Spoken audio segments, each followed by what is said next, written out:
संसारकै सबैभन्दा iconic logo नाइकीको सुज एउटा स्टुडेन्टले बनाएकी थिइन् and she received just $35 for her work. साल थियो 1971।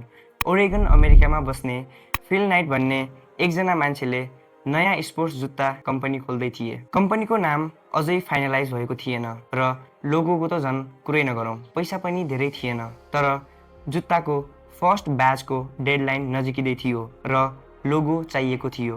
फिल नाइटको पोर्टल्यान्ड स्टेट युनिभर्सिटीमा एकजना स्टुडेन्टसँग राम्रो चिनजान थियो, केरोलिन डेभिडसन। उनी ग्राफिक डिजाइन स्टुडेन्ट थिइन्। नाइटले उनलाई सोधे, हामीलाई एउटा लोगो चाहिएको छ र बनाइदेऊ भनेर रिक्वेस्ट गरे। केरोलिनले काम स्टार्ट गरिन्, धेरै डिजाइनहरू बनाइन्, रिभिजन गरिन्, हरेक अप्सन केयरफुल्ली सोचेर बनाइन्। लास्टमा उनले एउटा सिम्पल कर्भड चेकमार्क जस्तो सेप बनाइन् जसले मुभमेन्ट र स्पिड देखाउँथ्यो। उनले त्यसलाई सुज भनिन्। त्यो चाहिँ हावामा जुत्ता उड्दा आउने साउन्डबाट इन्स्पायर थियो। फिल नाइटले डिजाइन हेरे र भने, त्यति राम्रो त लागेन मलाई, तर अहिले टाइम छैन, यही नै युज गरौँ। केरोलिनलाई $35 पे गरे। त्यो थियो उनको इन्कम, ओन्ली $35।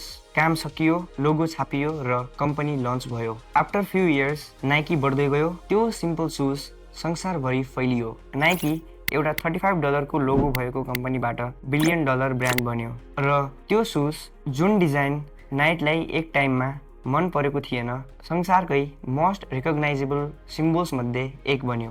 फेरि 1983 मा फिल नाइटले केरोलिन डेभिडसनलाई एउटा स्पेशल डिनरमा बोलाए। त्यहाँ उनलाई एउटा डायमन्ड रिङ दिइयो जसमा सुजको डिजाइन थियो र साथैमा नाइकी कम्पनीको सेयर्स पनि दिइयो। त्यो सेयर्सहरूको भ्यालु पछि लाखौं डलर पुग्यो। यो स्टोरीबाट हामी एउटा पावरफुल बिजनेस लेसन सिक्न सक्छौँ। एउटा क्रिएटिभको भ्याल्यु तुरुन्तै देखिँदैन, तर उनीहरूले नै ब्रान्डको फेस र सोल बनाउँछन्। सो यदि तपाईँ बिजनेस गर्दै हुनुहुन्छ या फ्युचरमा बिजनेस गर्ने सोचिराख्नु भएको छ भने आफ्ना डिजाइनर्स, राइटर्स, फोटोग्राफरहरूलाई कहिल्यै अन्डर भ्यालु नगर्नुहोला, किनभने $35 मा किनिएको काम पनि एक दिन $1 बिलियन को ब्रान्ड बन्न सक्छ।